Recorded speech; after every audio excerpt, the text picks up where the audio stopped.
Le bilan humain dans la bande de Gaza vient de dépasser les 29 000 morts selon le Hamas. Israël menace de continuer son offensive si les otages ne sont pas libérés d'ici le Ramadan.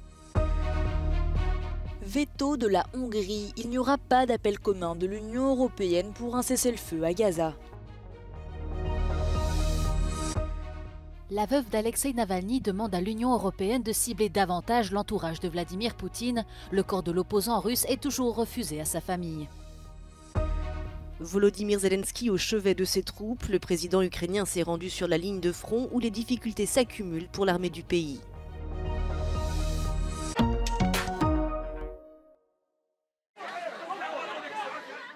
Le bilan humain dans la bande de Gaza vient de dépasser les 29 000 morts et continue d'augmenter d'heure en heure selon le ministère de la Santé de l'enclave contrôlé par le Hamas. Le Premier ministre israélien Benjamin Netanyahou a lui déclaré qu'une offensive militaire à Rafah était nécessaire car la ville était selon lui le dernier bastion du Hamas et s'est dit déterminé à poursuivre l'opération jusqu'à la victoire complète. Le gouvernement israélien menace également de poursuivre les combats si les otages ne sont pas libérés d'ici le Ramadan. Selon l'État hébreu, près de 130 personnes seraient encore détenues dans l'enclave palestinienne. L'armée israélienne a publié une vidéo montrant 3 d'entre elles, une mère et ses 2 enfants, conduits dans les rues de la ville de Khan Younes après leur enlèvement le 7 octobre. Selon Tsahal, cela prouverait que ces 3 otages sont en vie et détenus dans le sud de l'enclave palestinienne. Les tensions sont également très fortes dans le nord, à la frontière libano-israélienne, où des échanges de tirs ont lieu quasi quotidiennement entre l'armée israélienne et le Hezbollah.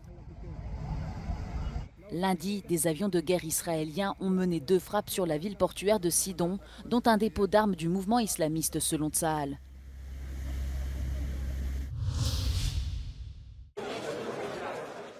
Il n'y aura pas d'appel commun de l'Union européenne pour un cessez-le-feu à Gaza. La Hongrie est le seul pays qui refuse de se joindre aux 26 autres États membres, qui souhaitent notamment enjoindre Israël à ne pas lancer d'assaut sur la ville de Rafah. Après des heures de débat lundi, les ministres européens des Affaires étrangères n'ont pas réussi à convaincre leur homologue hongrois Péter Szijjártó. L'Europe voulait par la même occasion sanctionner les colons israéliens de Cisjordanie. Ces derniers auraient profité du conflit pour expulser violemment des locaux de chez eux. There is disagreement, but I would say that 26 member states support the idea of an EU sanctions regime against violent West Bank settlers. One would be very much opposed. L'Union européenne voudrait permettre au moins une pause dans la crise humanitaire en cours à Gaza. Pour le chef de la diplomatie européenne, Josep Borrell, le veto hongrois affaiblit la position du bloc. Europa solamente puede jugar un papel cuando está unida, cuando tiene una posición que defienden todos los Estados miembros, más allá de sus diferencias de matiz.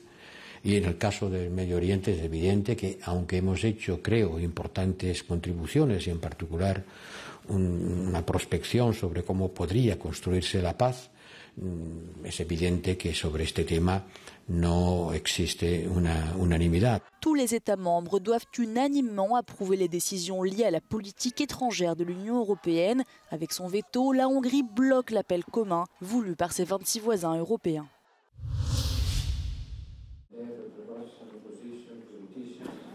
Elle a décidé de monter au front pour défendre la mémoire de son mari. Ce mardi à Bruxelles, Yulia Navalnaya a réclamé au ministre des Affaires étrangères de l'Union européenne de cibler davantage l'entourage de Vladimir Poutine et les oligarques corrompus qui le soutiennent. Pour le chef de la diplomatie européenne, Josep Borrell, le régime russe est responsable de la mort de l'opposant. In the middle of the meeting, we receive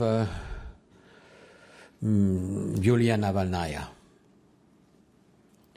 And we pay tribute to the memory of Alexei Navalny, that, as you know, he was slowly murdered in a Russian jail by Putin's regime.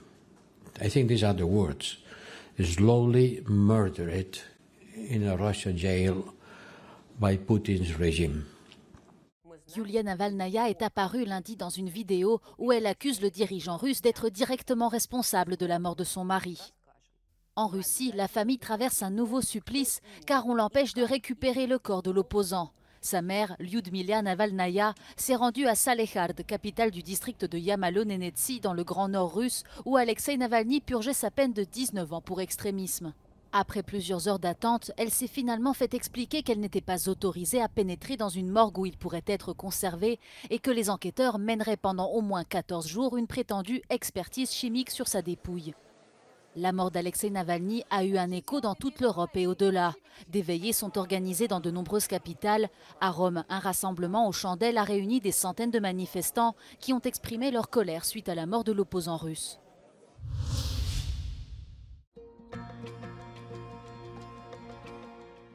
Le président ukrainien tente de remonter le moral des troupes.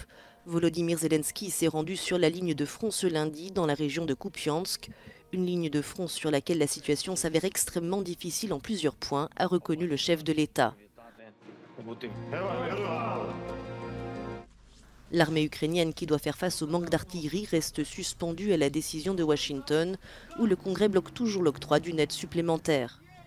Une situation qui permet à l'armée russe de réaliser des avancées sur le terrain, comme ici à Avdiivka, dans la région de Donetsk, où les forces ukrainiennes ont fini par se retirer après 4 mois de siège. Moscou n'a pas manqué de diffuser ces images émanant du ministère de la Défense, montrant ses troupes qui reprennent la ville. La télévision d'État affiche aussi cette prise de guerre et les soldats qui procèdent désormais à des opérations de déminage, redoutant la présence de pièges dans les ruines. Des images qui revêtent une dimension particulière à quelques jours d'une date symbolique, celle du 24 février qui marque les 2 ans de l'invasion de l'Ukraine par l'armée russe. Ce lundi, le Canada a annoncé l'envoi de 800 drones à l'Ukraine dans le cadre d'une nouvelle enveloppe d'aide militaire, dont le montant global s'élève à plus de 340 millions d'euros.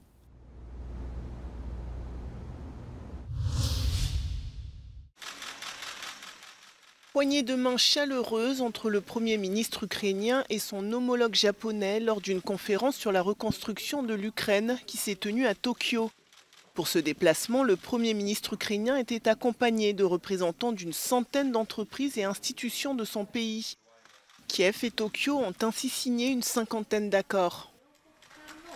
ウクライナでは今この瞬間も戦争が続いています。状況は決して容易ではありませんが、経済復興を進めることは未来への投資です。官民一体となって強力に支援をする考えです。Pour sa reconstruction, l'Ukraine aura besoin de 486 milliards de dollars, selon une évaluation de la Banque mondiale, de l'ONU, de l'Union européenne et de Kiev. En attendant la fin de cette guerre, qui dure depuis bientôt 2 ans, ce soutien affiché du Japon est bienvenu pour l'Ukraine, alors que l'aide financière américaine n'est plus garantie. L'Union européenne a accepté d'envoyer une mission navale défensive en mer Rouge afin de protéger les corridors commerciaux des attaques des rebelles houthis soutenus par l'Iran. Ces attaques ont été lancées par le groupe rebelle depuis la mi-novembre, en réponse au soutien militaire de l'Occident à Israël dans la bande de Gaza. La mission sera uniquement basée en mer et le responsable de la politique étrangère de l'Union européenne, Josep Borrell, a déclaré qu'elle ne comprendrait aucune sorte d'attaque offensive contre les Houthis, à l'instar des frappes menées par les États-Unis et le Royaume-Uni. La mission, baptisée Aspides, mot grec signifiant protecteur, implique 4 pays, la Grèce, la France, l'Italie et l'Allemagne.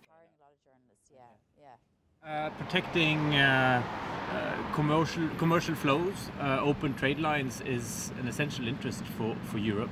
And so, of course, when you have this situation when ships are being attacked in the Red Sea, of course, the Americans have moved to act together with some European countries, by the way. I think it's also important that Europe is there and has a capacity. Of course, it's a defensive mission, but it is part of European core interests. Les ministres des Affaires étrangères de l'Union européenne ont approuvé à l'unanimité la mission de 4 navires, vu la détérioration de la sécurité maritime en mer Rouge ces dernières semaines.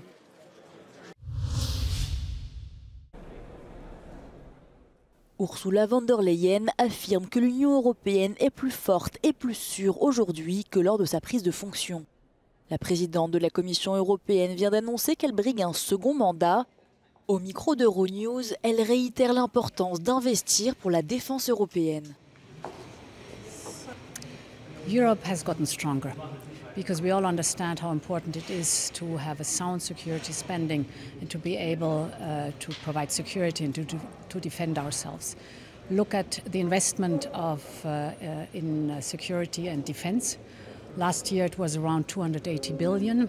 This year projected is already 350 billion euros, so there's an increase. We have to spend more, we have to spend better, and I think we have to spend more European to consolidate our defense industrial base. Thank you very much. What will it take to keep Europe secure? Well, Europe, first of all, the alliance of NATO is of utmost importance for the European Union. But I think it is also important that we do our own homework, that we fulfill our tasks, and therefore we have to invest in our defense capabilities in the European Union. But security is a much wider term. We are also working hard to have economic security. We're working hard to have energy security, thus energy independence.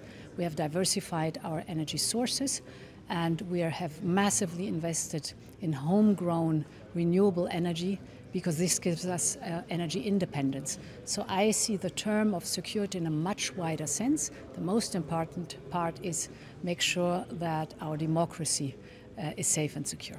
Okay, thank you. Thank you very much.